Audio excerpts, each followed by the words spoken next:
Alrighty, gamers, welcome in to Retro Timed. I'm Nosaj Ttimmed.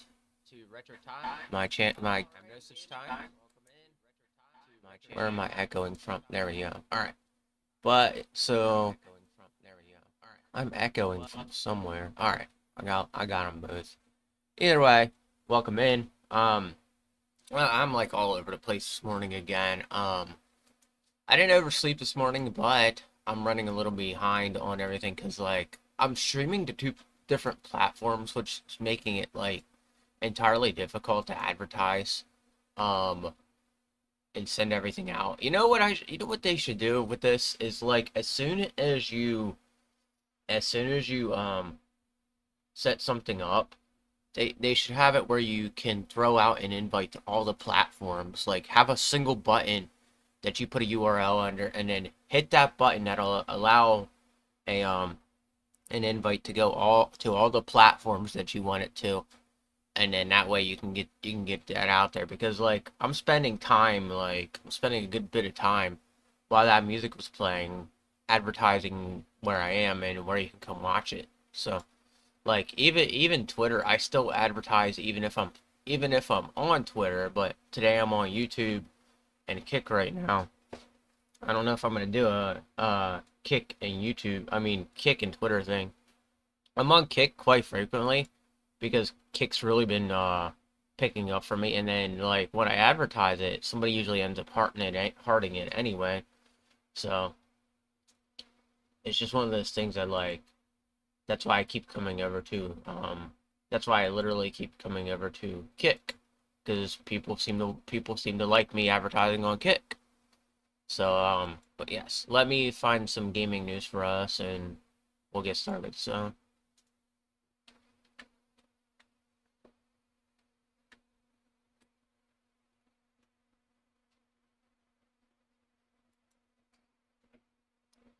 all right.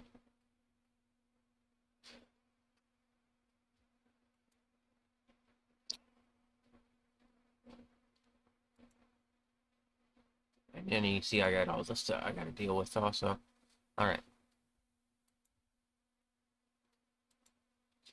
All right. So right now we have a lot about GTA 6. I'm not going to read that because it's it literally is like okay, at this point we know a trailer's come out, but you're like talking about the trailer as if it's like a lot of people are looking forward to this. I know, but it's one of those things that like it's just like okay. Like I don't know. I'm just not as excited as other people for it. I mean, it is kind of cool to see like we're finally getting six, but this is kind of like well, okay. I mean, we're finally getting a trailer. That's cool. So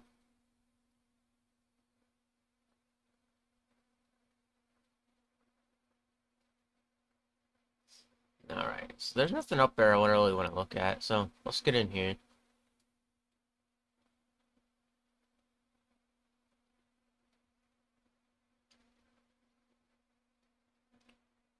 I wonder what he has to say. All right.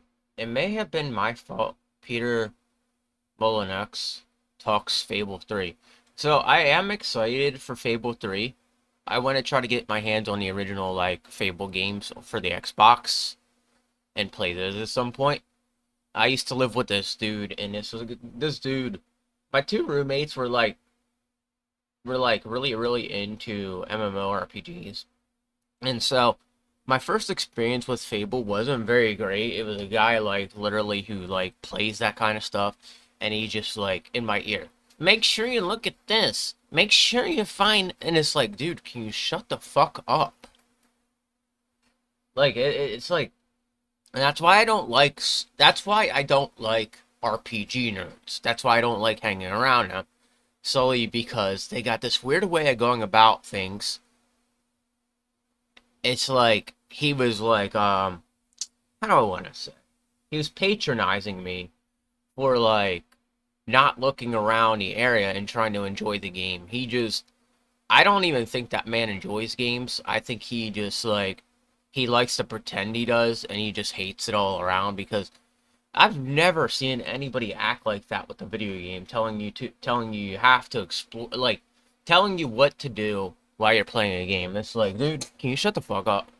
Like literally, I'm gonna try to play Fable on my own terms and see what I think of it. Cause like my first experience wasn't very good.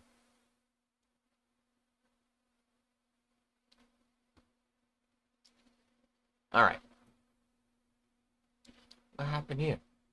Hold on, I just saw something glitch on Kick, and I don't know what it was that happened. So I just want to see what it was. All right, we're still up and running. That's just kind of extremely weird. So I don't know. All right, let me get back to what we were doing. All right, that is extremely weird.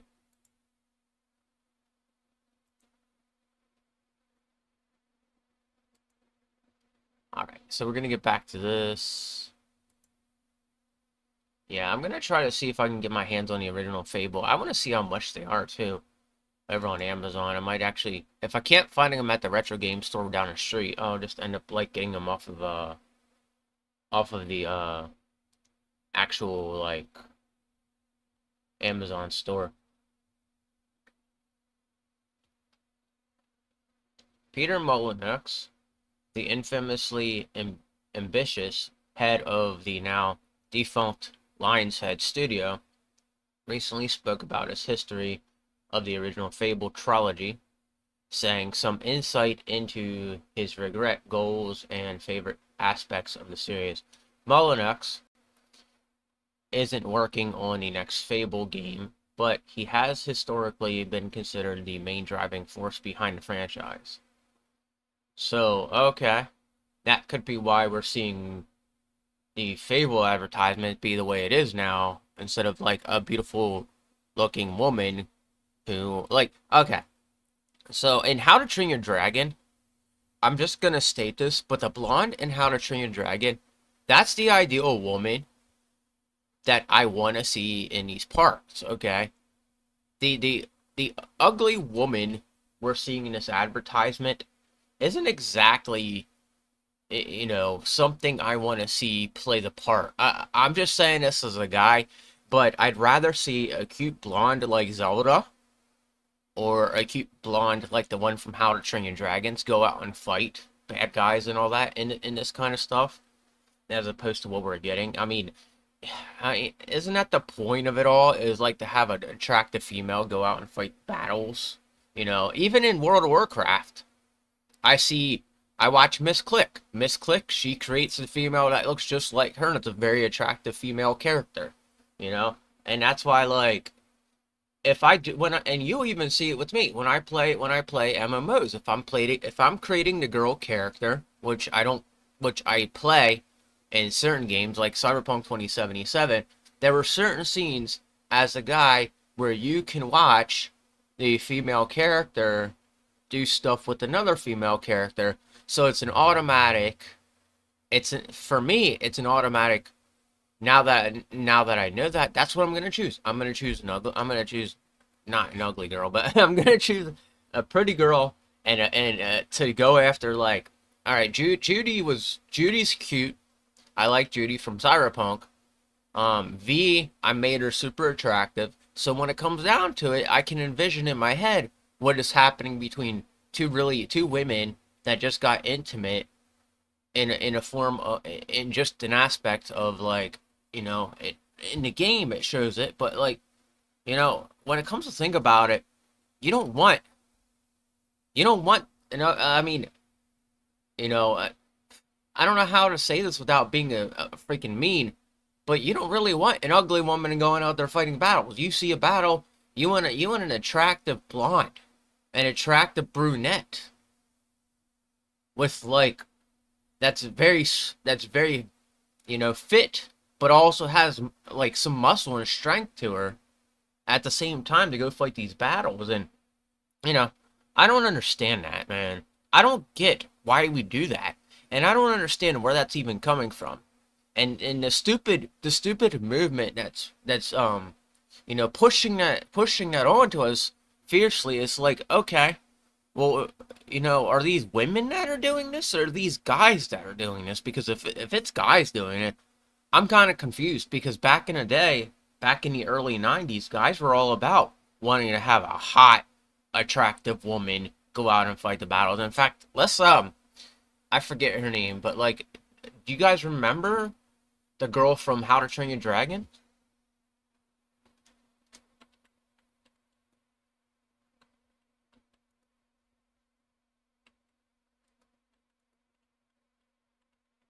Yeah, so we're gonna look her up. All right, not her, not her, but her. She was Astrid is actually a slightly attractive female compared to the the other ones that exist, of course. But the thing is like the thing is they put her as a very strong female as opposed to like this girl up here. This girl up here is yeah. This girl up here isn't nearly as strong as Astrid is. They made Astrid stronger than the girl up here, which I don't even know who the hell this is because I can't remember because I saw How to Train Your Dragons years ago. I like that movie, by the way. It's very cool. Um, I think not Sharptooth, but I forget his name. The Black Dragon's one of the coolest things. You can find a cat and name it that because it looks like a cat. But yeah, I don't know why they took I don't know why they make these female characters into the really ugly characters that they are. You know, that's why if you ever see me play a video game and I create a female character, it's always going to be an attractive female character to me, hands down. You know, and I don't know if that's insinuating the idea of what women fight without their makeup on. If that's what that's insinuating, because I think that's what that stands for. But at the end of the day, no woman is gonna look that ugly without makeup. No offense. But no woman is gonna absolutely look like the girl from Fable without her makeup. I've seen girls without makeup that are attractive with makeup, and they're still attractive without makeup. That's the thing is like, you know, for example, there are clips online if you look them up. Melanie Mack without makeup. Melanie Mack is attractive without makeup, you know? And and that's the thing that I don't get is like, you know, women are not that entirely unattractive without their makeup. That's why I'm saying, why did they put a super ugly not a super well, I can't even say it without being mean. But why did they put an ugly woman as the antagonist in this game? That don't make sense to me, and even in superhero movies and all that, you see, like Spider-Gwen. Spider-Gwen is an attractive blonde. And I'm mentioning blondes because that's mainly what they put as these heroic women in these games is blondes. Like, look at the vast majority, and usually the bad woman has dark hair. And the only, even Zelda from Twilight Princess had brown hair. She didn't have blonde hair. She was the only person I can think of right off the top of my head. There's probably others, like I think Scarlet Witch has brown hair. But Zelda was the first Zelda out of the whole timeline to have brown hair out of Twilight Princess. And she's the only one I know that can legit kick ass. The rest of the Zeldas, they don't do shit. But her, she's the hottest one because she can actually kick ass. Alright? Fable, okay. Fable has been a sleeping giant for quite some time. The last non-spin-off game, Fable 3, launching back in 2010, the series, while beloved, was often criticized for not living up to the monumental expectations set by the developers, especially Molyneux. The issue with the franchise came to a head with Fable 3, whose ambition dwarfed its development time, leading to a game that many argue didn't reach its full potential. In the eyes of these critics, the third game was held back by a lack of content, particularly in its third act, along with hit or miss features like Sanctuary.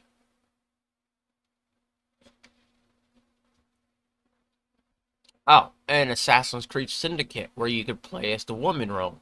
Um, she was an attractive, like, brunette, and they still, she went out and fought crime, and she was still attractive. So you can be an attractive woman, and still go fight bad guys and big baddies and stuff like that. It's hot. Like everybody should like an ass kicking woman.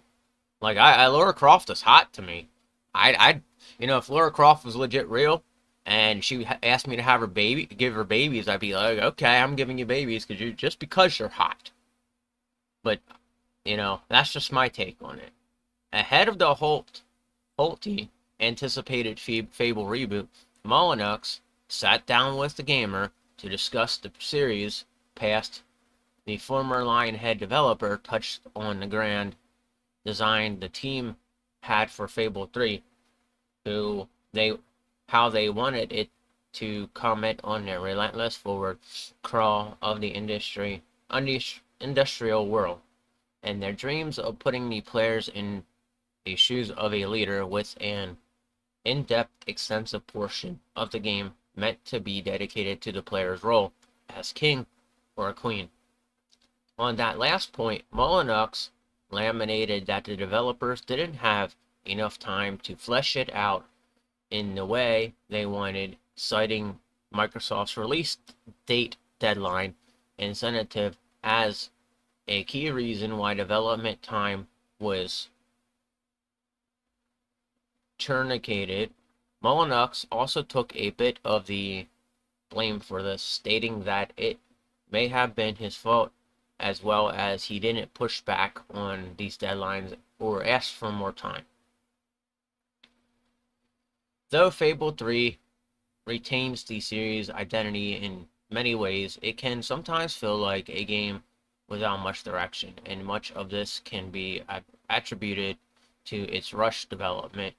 Features like the unfortunate bare-bones kingship section are good examples of inclusion that sound great on paper, but perhaps didn't get the attention and time that they needed to be truly great.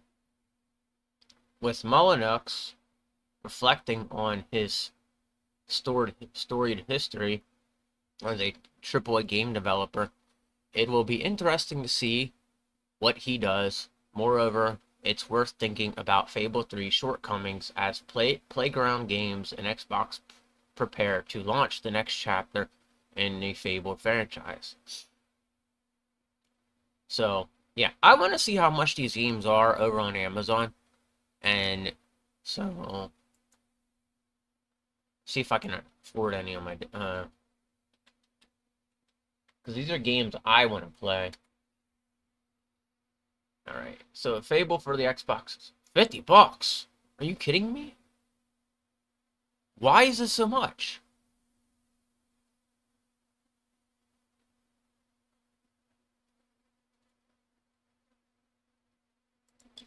That's still a price of a brand new game. And now the gaming companies are like taking games from us. In fact, PlayStation's done. All right, Fable 3 is $13.95. All right, the anniversary edition of Fable is $53.88. That's kind of a bit expensive for an anniversary edition, considering the fact that we're getting a new one. So why is Fable 3? Fable the Lost Chapter. I have a Connect. Fable 2. I want to see how much they're... Okay, they're charging $30 for Fable 2. So, I don't have the original... This is expensive. This is region free, too. So, I won't be able to get the original Fable for the 360, but I can at least try to play Fable 2 and 3.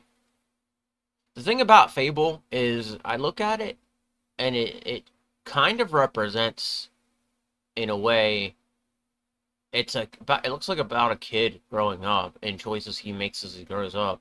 That's what the whole story looks like. I'm gonna have to come in and look at it later on and see what it's about because I'm kind of confused as to what Fable is actually about. So Fable 3 is way too much for the Xbox 360. They need to bring the price down on it.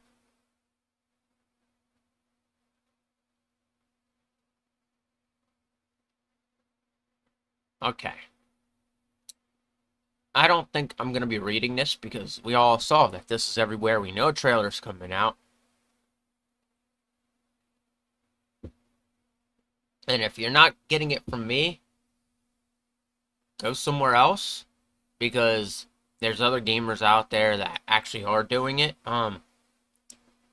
But you know, I'm debating if I want to read this because I think I talked about this that it's coming really, really soon. Yeah, we did actually talk about it coming really soon, but um, this right here is like they're just making it into like the hype is real, ladies and gentlemen. The hype for GTA 6 is real. I don't hate GTA 6, first of all. I'm gonna say that. It's just that like it's a game that I didn't play enough of. I played 5. 5 was fun, but I didn't finish out all the missions or the stories and the reason I stopped playing is because everybody else like started playing and it's one of those things that like if you have a PC, an Xbox or a PlayStation, more than likely you have one of the couple of titles. You have Call of Duty, you have Fallout, and not Call of Duty, Grand Theft Auto, um, Fortnite. We had Rocket League for a little while. If you don't have Rocket League, I mean, that's understandable. So we have three major titles that if you have a PC or something and you're not playing those, then you're not part of the general populace of gaming. No, that's not what I gotta say. Then you're not part of that mainstream gaming. I'm not part. I don't play the games because I'm not really a part of like I'm not really into mainstream gaming. When a game like Zelda comes out, it's a bit different for me. Like when a game like, you know, there are games that I can name off that barely anybody even knows about. And I've been trying to get people into gaming, and I've gotten a lot of people's attention to, actually start building, start actually playing games. I managed to get like 4 people, actually. Now that I can think about it, I think I got like 2 people into gaming recently that really, really I've seen them. I see them game like every single day now on Discord. So I'm doing good at getting people into it. And the reason I'm getting people into it is because those are hobbies you can have without actually. You can buy a game, play it forever, and have that hobby for yourself. So that way, when you're like bored and you don't go out or whatever, you don't feel like going out or you don't feel like going out and spending a bunch of money.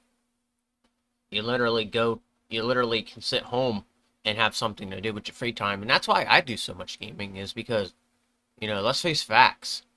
Um, the world's kind of expensive right now, and I don't really go out too much because the bus takes forever, and I don't really have a way of getting around a lot faster. And even so, when you go out, you're normally gonna go spend some money somewhere, unless you're like going to a park to get out and get some fresh air, which I can do around here perfectly fine. I can walk around the block and enjoy that perfectly fine.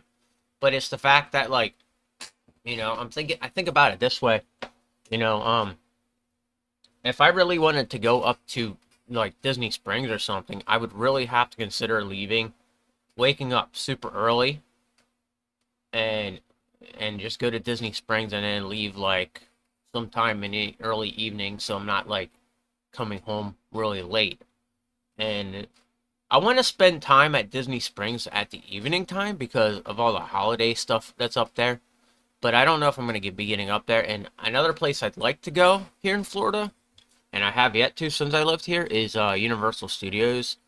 And people are always like, "Well, you haven't been?" No, I haven't been because you know what? It's too expensive.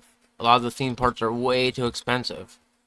And you know, when I spend money on something, I think about it logically. I'm like, well, do I want to spend money to go do this, and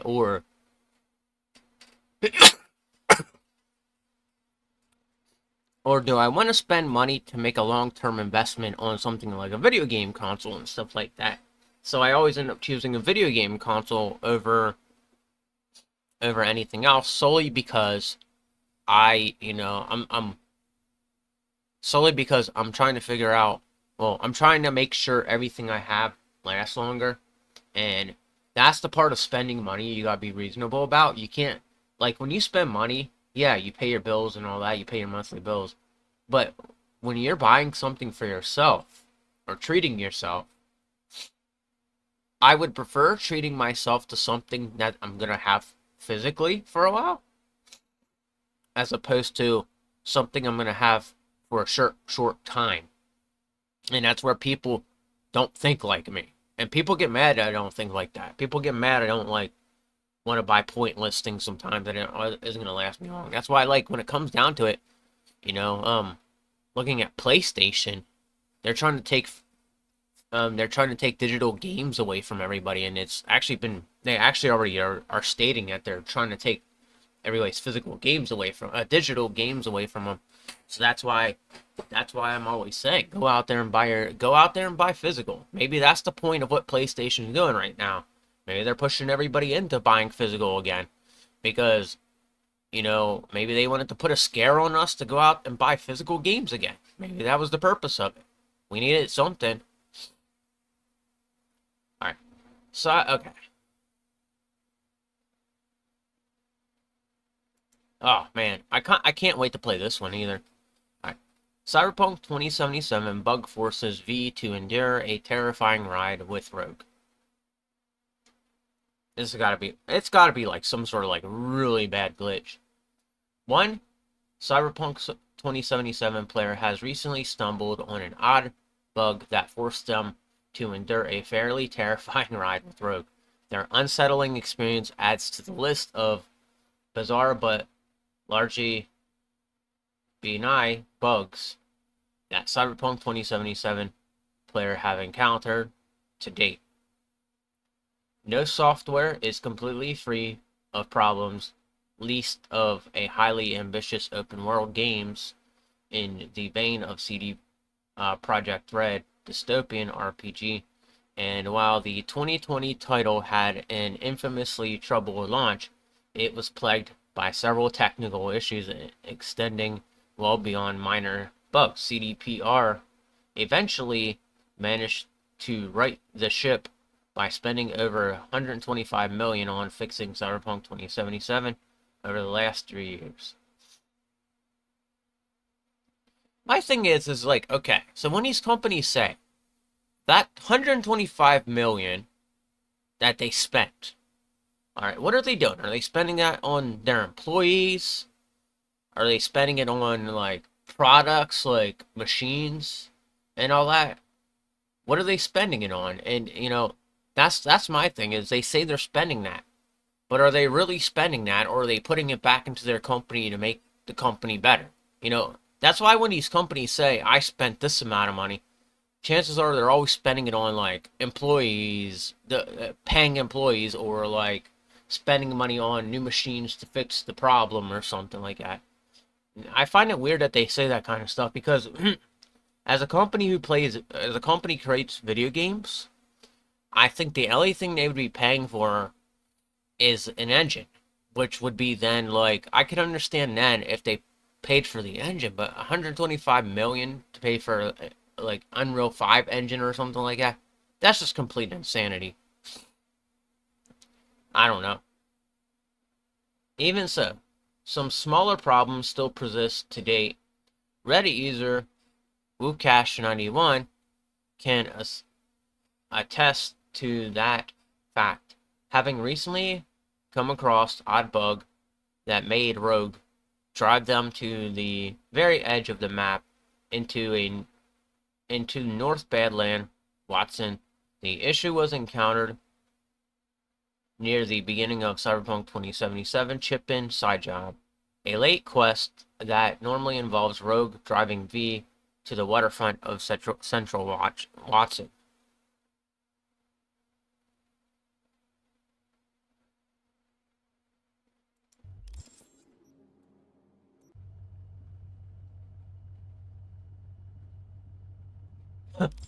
She just made she just drove her to like the middle of nowhere. And she sits there and looks at her.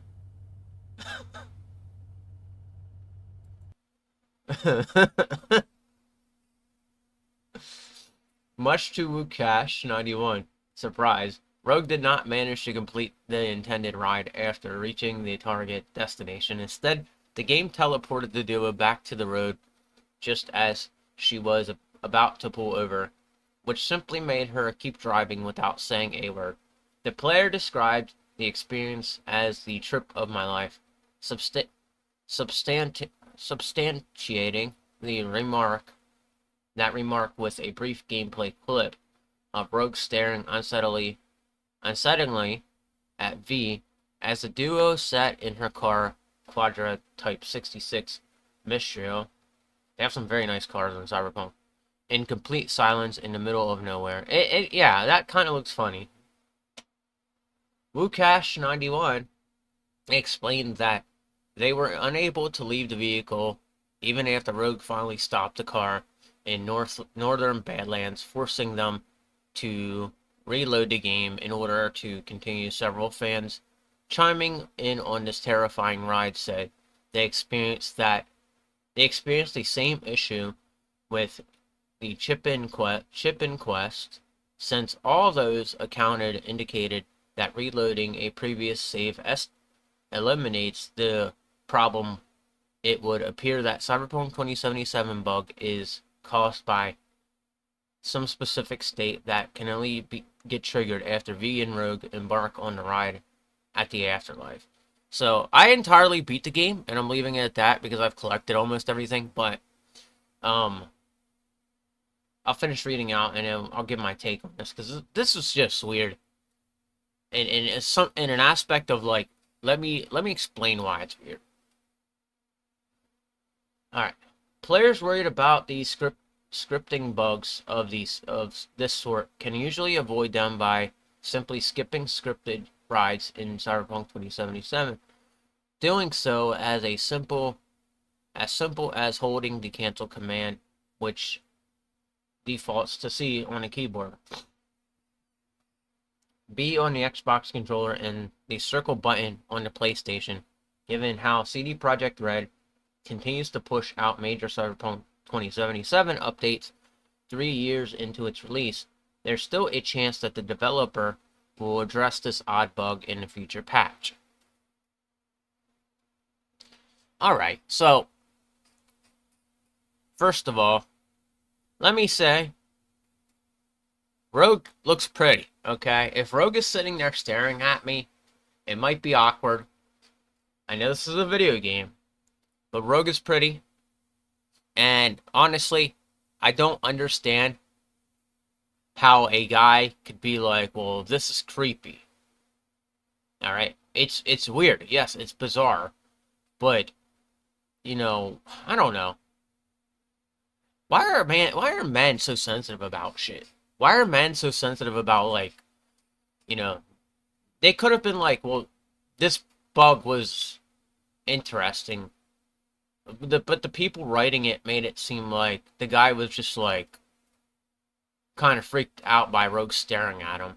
Like if a woman's staring at me, it might get uncomfortable, but then it would suggest me having to go up and talk to her in real life. Now I know this is a game, and giving my take, you know, it's not weird. It's just a bug. It's kind of funny the way they described it because they made it seem like it was like absolutely scary in real life. And I don't know what they do over there, but I'm just saying this. Rogue's pretty. Why would you have a problem looking at a pretty woman? But that's just my take.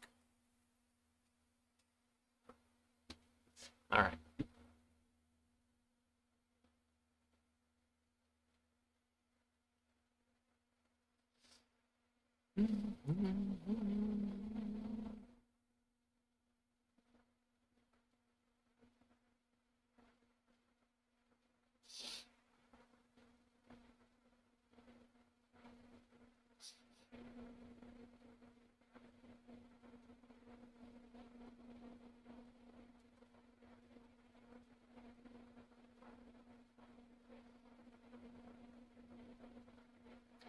All right, let's see.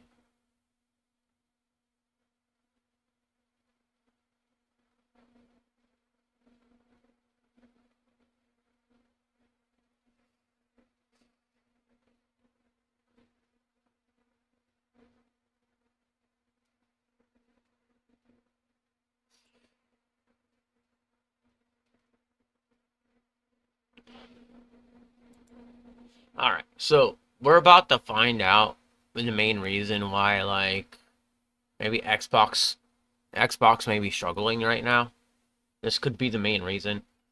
So, um, because there are, because apparently everybody's reading charts where it says Xbox is not selling as well like it used to, and I don't know.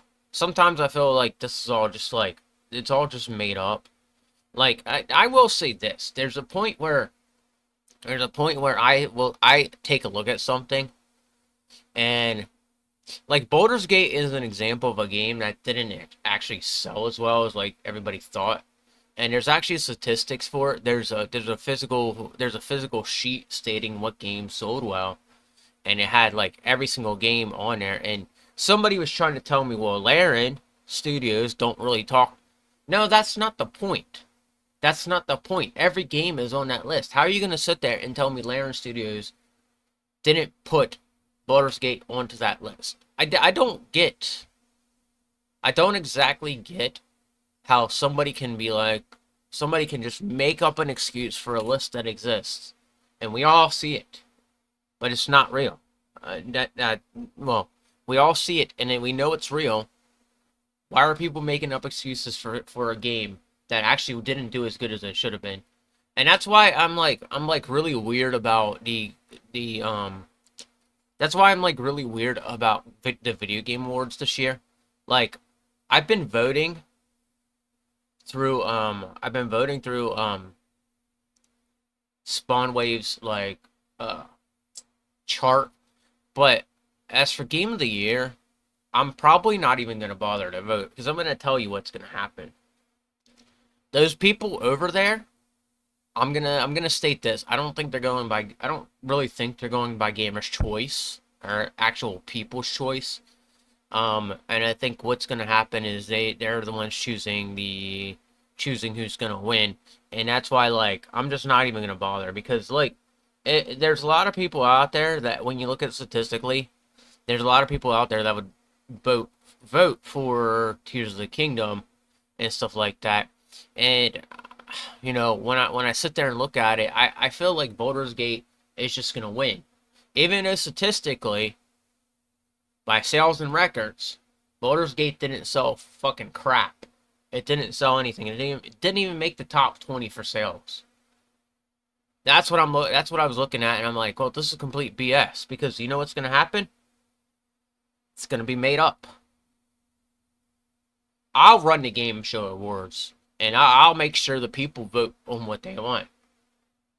I'll run a system that keeps track of everything, and I can guarantee you, when I look at it, it won't be Baldur's Gate winning. It'll be Tears of the Kingdom winning because Tears of the Kingdom, a lot more people played that than Baldur's Gate. Take notice how like a month after a couple weeks, like probably a week or two after Baldur's Gate came out, the hype just completely died down.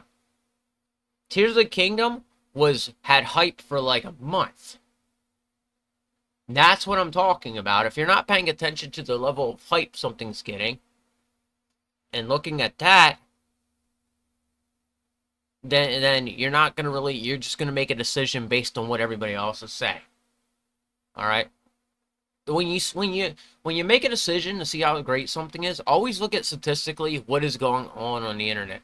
Like I can tell you right now that nobody's talking about Baldur's Gate on the internet. You go and look at it.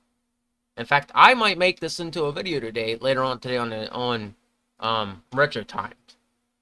There's a couple of things I have in mind that I might make into a video on Retro Time, so keep an eye out for those.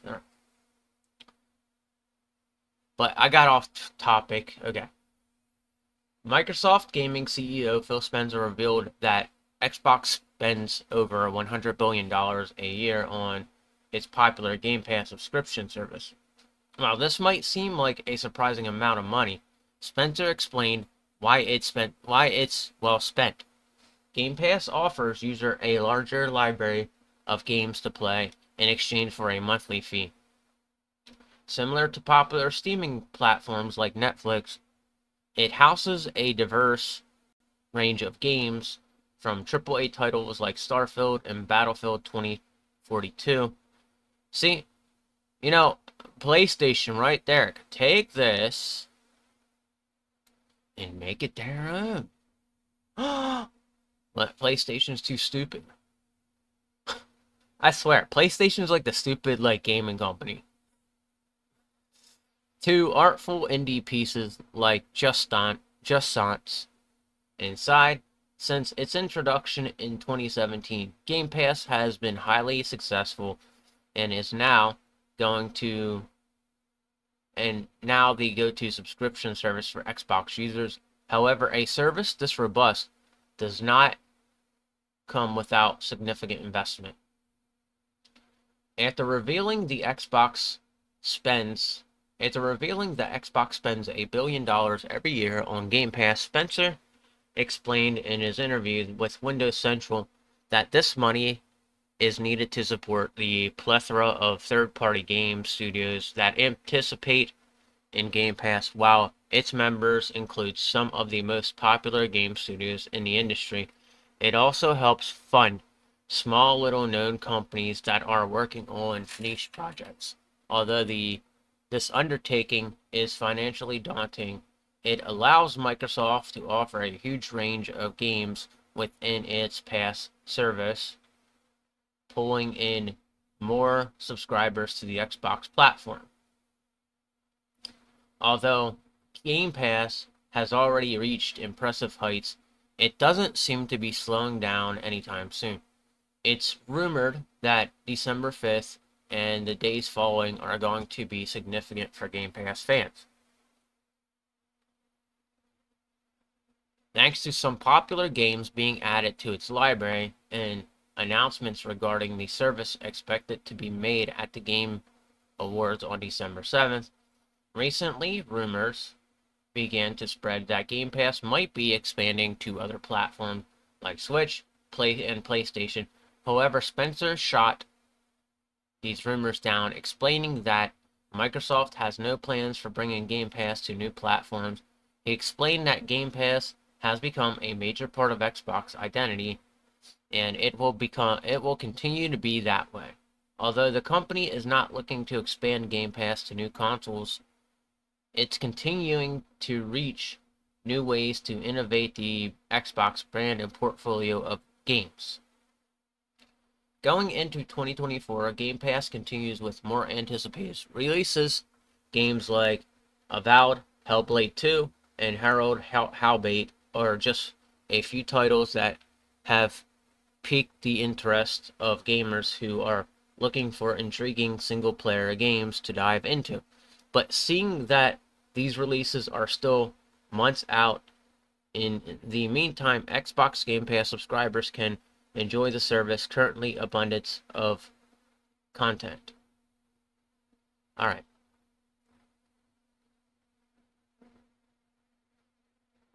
So he knows what he's doing. That's why they keep Game Pass alive. I mean, they spend a lot of money on it, and they seem to keep doing well.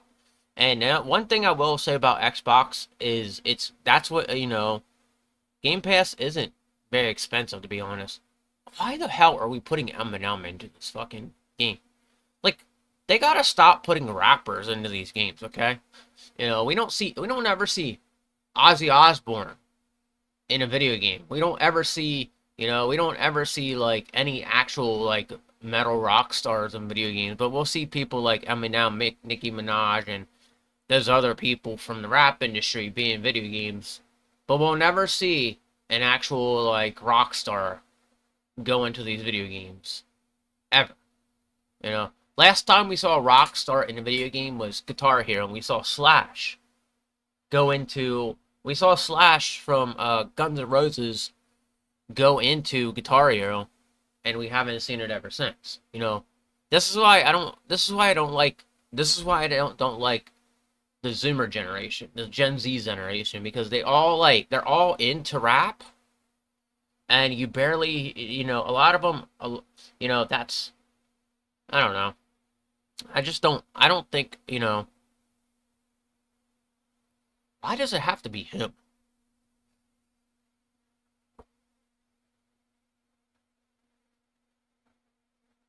Why can't we put somebody else in these games, man?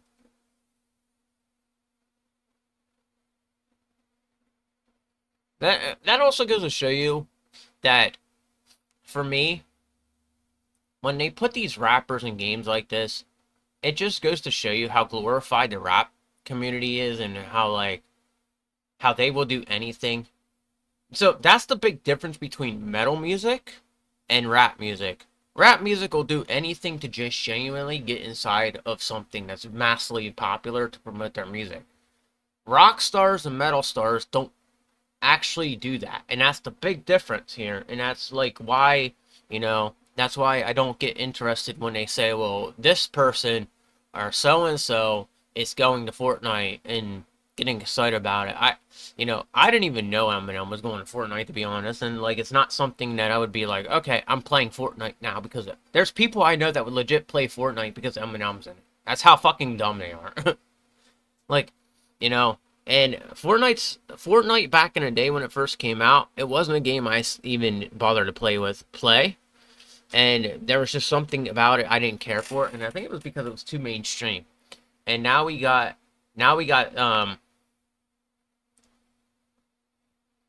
So I'm gonna be reading this. Now we got like these like really really popular rappers going into these video games, you know.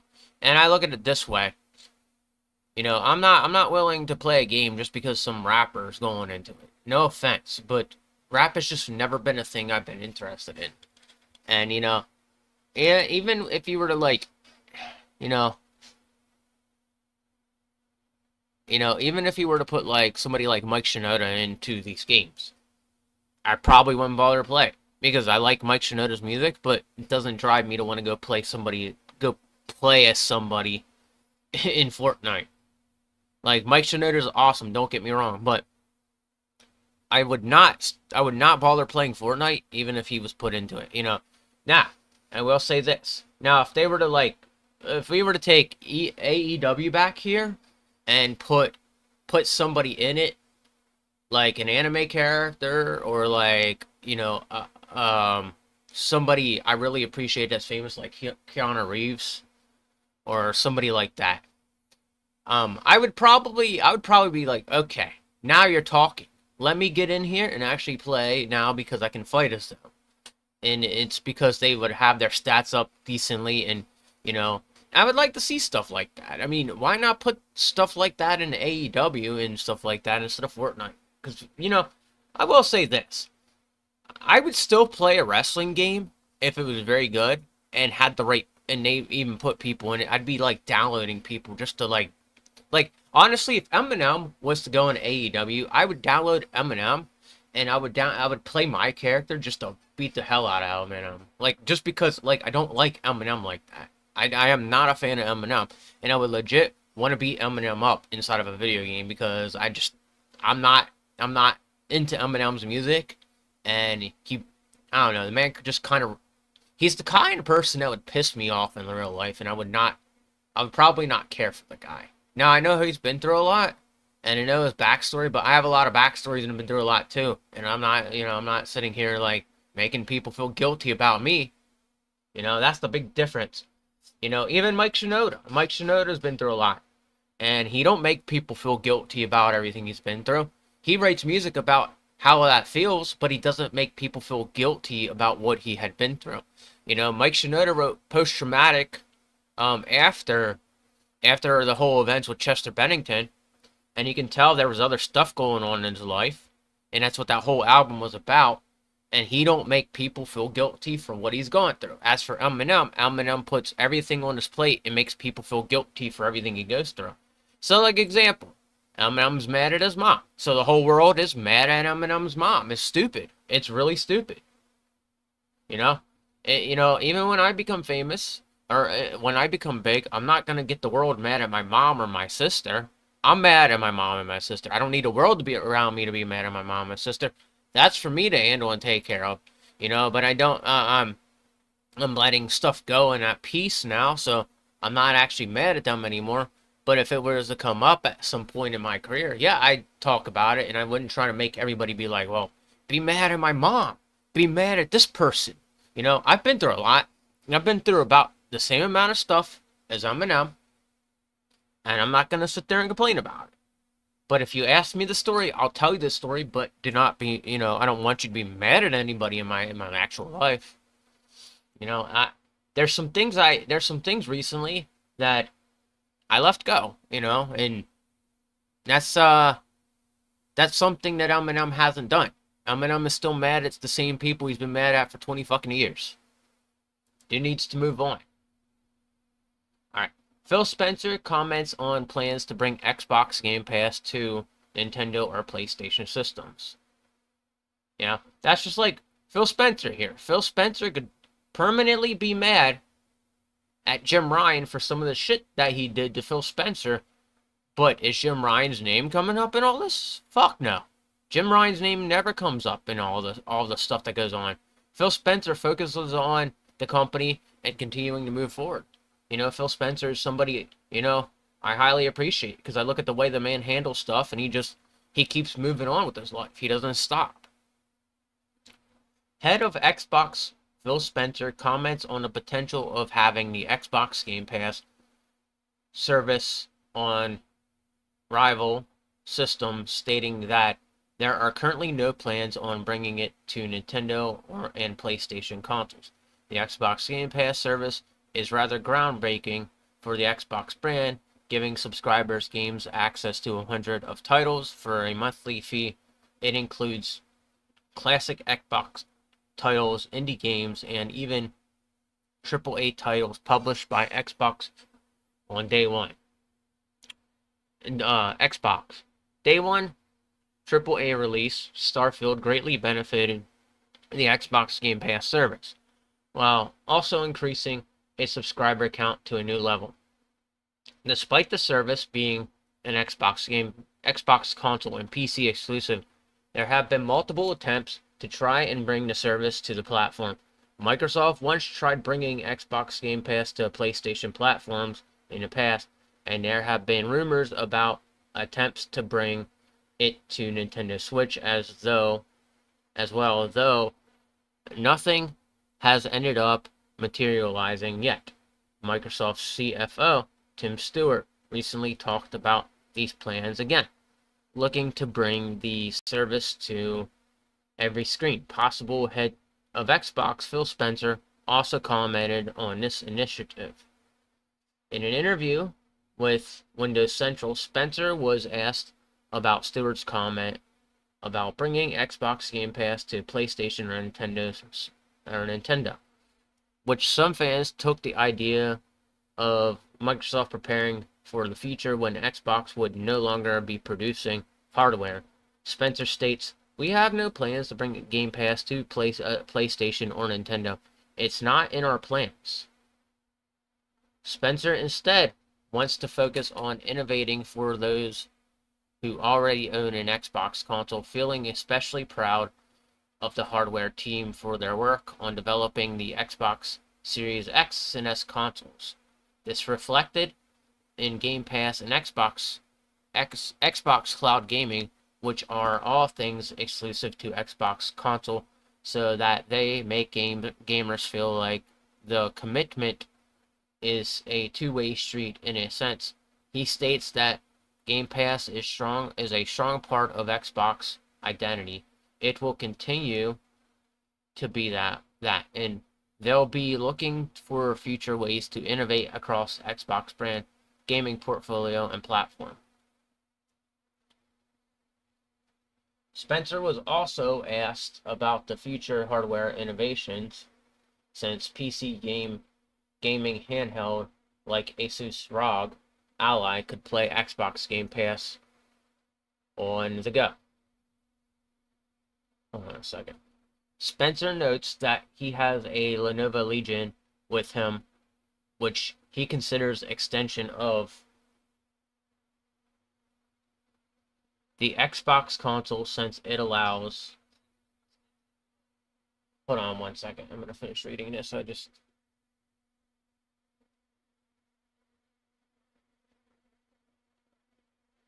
All right. Let's go back. All right. So. All right. Which considers the extension of Xbox console since it allows him to pick up a game and continue from where he left off playing, especially when Xbox had been pushing for cross-play, cross-save, and cross-progression for a long time. He believes the ability to play anywhere with these handheld PCs is an important direction for Xbox as well. So, he's got a good idea. I do respect Phil Spencer. If you haven't noticed, Phil Spencer's like one of my favorite people from the gaming community. Out of if you were to say who's your favorite boss? I would say the boss from Nintendo is first, and then second would be Phil Spencer. We don't know what's going on with PlayStation yet, because PlayStation's going down some very, very weird path, and I just don't honestly know what's going on. But it's getting bad from what I understand. So, um, but I'm gonna read one more thing before I go. So we're gonna be staying a little bit late, but I'm gonna show you guys what I'm talking about with PlayStation wanting to take their digital library from people and after they bought them. So, all right. So we're gonna do this real quick. We're gonna read this one. New Nintendo 64 Switch Online game has broken widescreen mode. Rare Jet Force Gemini was recently added to the Nintendo Switch Online service in Japan, with players reporting that Nintendo 64 game's widescreen mode is broken. In this version, the game is part of a Nintendo Switch Online expansion pass tier that was first introduced in 2021, giving subscribers of this upgrade tier access to a variety of N64, Game Boy Advance, and Sega Genesis games with the complete online functionality. While reception to the service has been mixed, Nintendo has continued to add some big re-releases on Nintendo's service for the first time. Jet Force Gemini is an unexpected addition to Nintendo Switch Online as it was not previously announced as part of the lineup for the subscription service. While this addition was announced near the end of November, Nintendo didn't nail down a solid release window for gamers in the West. Meanwhile, Japan Nintendo fans got surprising new Switch Online app that was for adults only games that was connected to the re-release of Jet Force Gemini and GoldenEye 007, as though two games were released with Z rating in Japan. What the hell is a Z rating? The release of the app allows fans in the region to play Jet Force Gemini ahead of the rest of the world, with some reporting the game's widescreen mode being broken in this release. First spotted by Nintendo World Report, those who have access to Japanese exclusive adult-only Nintendo Switch app can play Jet Force Gemini right now, but with a saddening caveat regarding how its widescreen mode works. In a Nintendo Switch Online release, if the game is set to widescreen mode, doesn't properly scale the image, while it makes a 4.3 aspect ratio disappear, the image becomes later boxed rather than stretched vertically to fill the entire screen.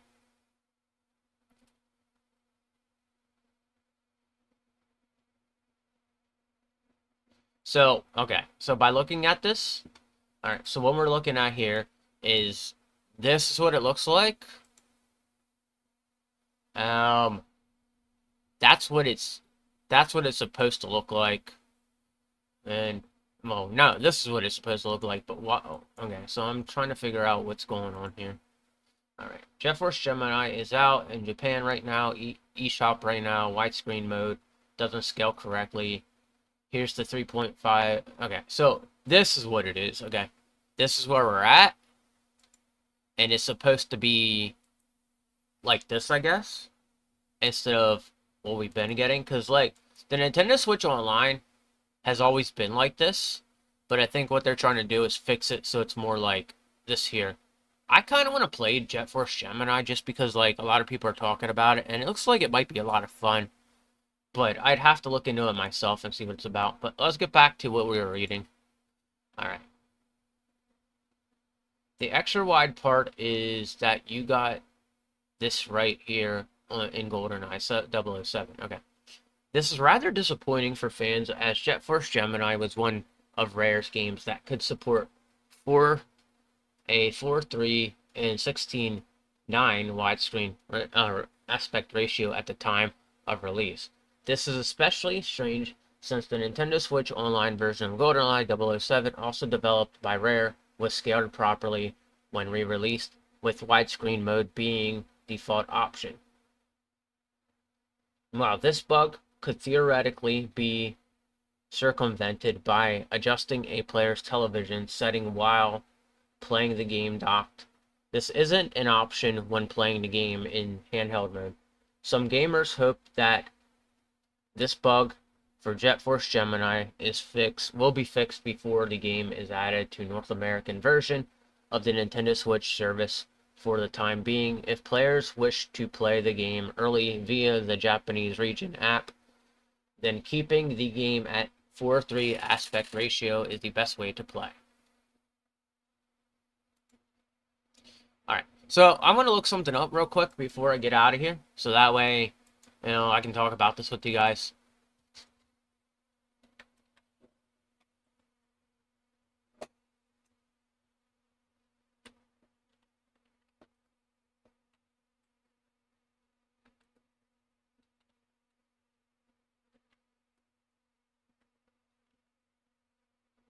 Alright. Alright, as of December 31st, due to our content licensing arrangement with content providers, you will no longer be able to watch any of your previously purchased Discovery content. That's not it.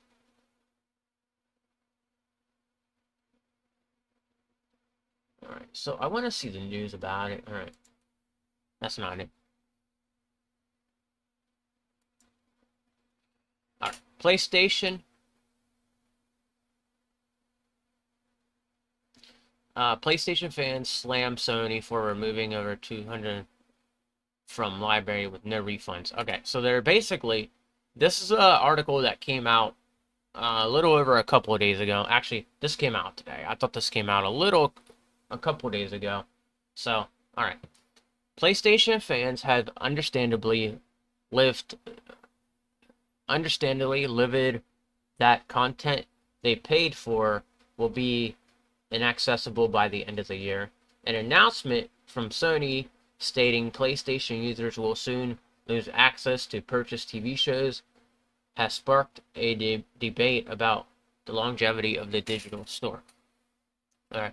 The company announced the departure of several Warner Brothers shows in a statement that reads, due to our content licensing arrangement, the content providers will no longer be able to switch any of your previously purchased Discovery content, and the content will be removed from your library.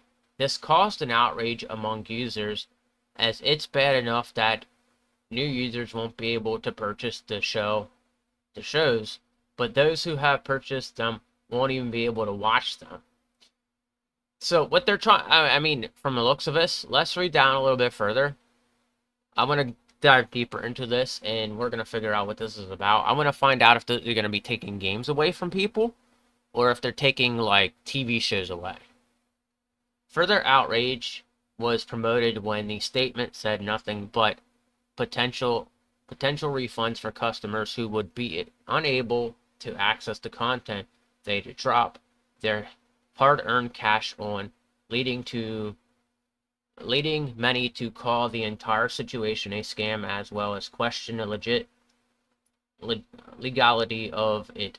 Is in since deleted post on Reddit, users flocked to give their takes on the problem, with many pointing it out as good reason to purchase physical media rather than digital.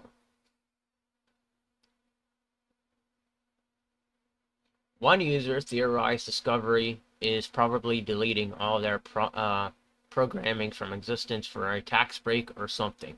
This is the world we live in now. Another was worried other online stores like Steam could have similar problems in the years to come, saying, Valve, if you ever pull something like this, so help me God. Finally, one took the opportunity to slate all digital stores, stating digital stores are a scam and that it is more proof of this. While it is only a few Warner Brothers TV shows at the moment, it does raise questions for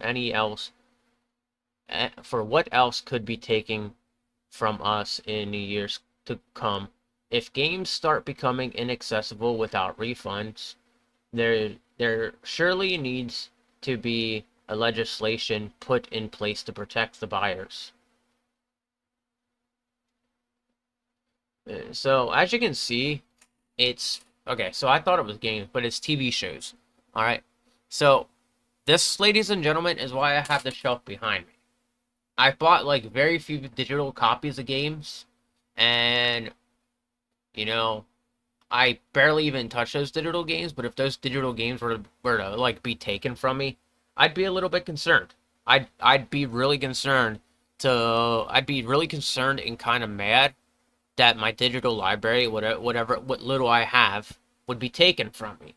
And that includes like if Steam were to take right now and be like, okay, we're gonna take your digital library from you, they'd be taking Cyberpunk 2077 away from me, which like I put 2 times in that game, and I'd be pissed. I'd be pissed because Cyberpunk's such a good game. But it's the idea that they are trying to do this to everybody right now. Take something that we all paid for, and this is the world we're in, you know. And this is why I have a lot of people. This is why I have a problem with a lot of stuff, because these people, they're not thinking with the right mindset. They're not thinking about, well, PlayStation isn't actually thinking about, the idea of whoever is behind all these problems at PlayStation. You're not doing the company any justice, and unfortunately, you're gonna, this should have pissed off a lot of people enough to be like, okay, well, I'm not gonna purchase PlayStation anymore, because that was an attempt to see what people would. I believe it's an attempt to see what people would do if you take digital away from them, and keep this up. Once they start saying something like, well, we're gonna take away like games from you, then that should piss a lot of people off, and just take the PlayStation and sell it. This is why PlayStation would never be my first pick for anything, because we see what's going on at PlayStation, okay? Ladies and gentlemen, I leave you with this thought. Do you really want to have your digital library taken from you? You need to think about, do you really want your digital library taken from you? Because are you willing to accept the fact that your hard-earned money on a digital game is about to disappear just like that? That $70 you spent? Wouldn't you be pissed? Wouldn't you be upset? My question is this money that's spent on these TV shows, where's it going? Where's that money actually going? Makes me wonder. It should make everybody wonder what's going on. Is this whole thing that's going on PlayStation, could it potentially be the government coming after money that was made by PlayStation and taking money away from PlayStation? That technically means then that if the video game companies are giving their money up, or giving themselves up to the government, and you're paying the $70 you paid out of pocket to purchase that game, it's laughable. That's why, I barely buy games through Xbox and all that, because we've seen recently what can happen. The government gets involved with the Xbox trial, the PlayStation trial, and maybe the government sat there and be like, well, okay, let's just start like pretending we own PlayStation and try and start taking over PlayStation. Hence the idea of where did Jim Ryan go? You know, Jim Ryan retires after that trial. Cold. Like, this whole thing's weird.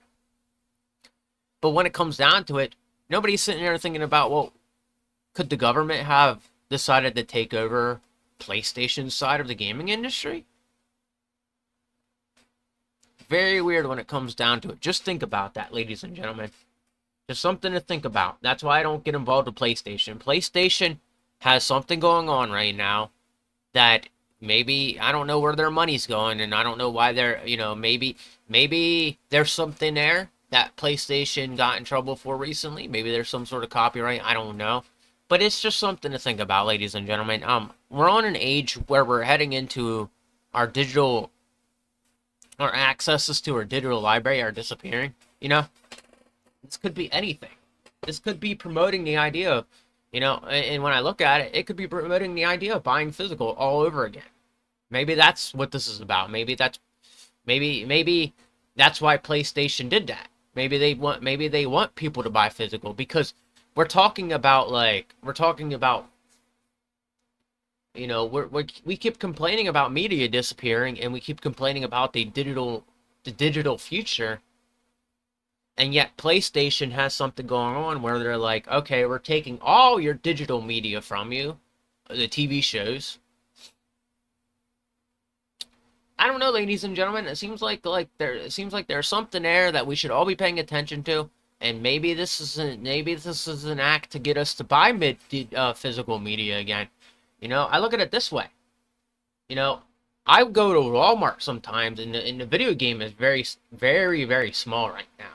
All right, and not PlayStation, but like there's certain stores still standing, like the mom and pop retro game stores will still be standing. GameStop's still gonna be standing. And I don't think I have this feeling that physical media is still going to exist for a while yet. I don't know. At least I like to think so, but like maybe this is an attempt to get physical media to exist again. I don't know. Just something there makes me feel like there's something, like, by looking at the whole thing, I feel like we should, for now on, go out and buy, and like everybody should go. I have a feeling we're gonna see something happen where we're gonna go back to buying physical media again here very soon, and things are gonna be physical only. Just a hunch, because the way things are going and the way things are right now, and looking to PlayStation, we could possibly see that physical media outlet return and we go back to buying physical again. But this is just a hunch by me. I'm not saying it's actually true, but it's just something to think about, ladies and gentlemen. With this happening, okay, what's the next stage of this? That's what we got to question. And will this continue getting worse is another thing we got to question. And if it does get worse, I think what's going to happen when it gets worse is going to be an idea to force people to go out and buy physical media all over again. That's what I think is going to happen. I think people are going to get mad that their digital media is disappearing, and they're going to do one of the two things.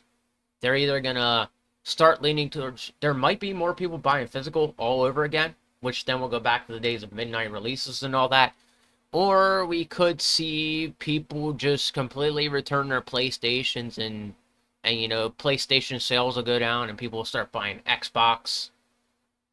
But then the next stage is what would happen at Xbox. Will Xbox be affected by this? This is stuff that you need to think about in the long run, and this is why I will never buy digital media until we are at that stage. And even so, I probably will struggle to buy digital media. Before, Nintendo's doing this thing where we're renting old games from them through digital media. But I don't know. It's just something I'm like totally confused about as the direction that they're going. But I have general idea that we're going to be a lot of gamers are going to be affected by this here really soon. Because if this is stage one, well, no, stage one would be the warning. Stage two is actually taking shows from us. Stage three, taking games from us. Stage three might even be, those monthly subscriptions you pay for. That might be stage three disappear. Stage three. Stage four would then be taking the digital libraries from us, so we're forced into buying physical, which isn't bad. But who knows? I mean, we could actually start seeing that again. We might actually end up going back to the days of physical. And I will say this: if PC was to go back to physical, all they would need to do is put it on a thumb drive. That's all they would need to do is put it on a thumb drive, put the media on the thumb drive, and I would take it and sit the case with the game on my shelf like I'm doing right now. That's just something I feel like PC could do. But I don't know. We might have a better way. But in the future, we're going to see what happens. I can guarantee you this is only stage 2. Stage 3, get ready for stage 3, ladies and gentlemen. Stage 3 is going to be one of the two things. Your digital media getting taken from you, or the subscription services disappearing. That's what stage 3 is, and stage 4 will definitely be the end result of why we don't need digital media anymore. Just some food to think about. Alright, I'm out of here.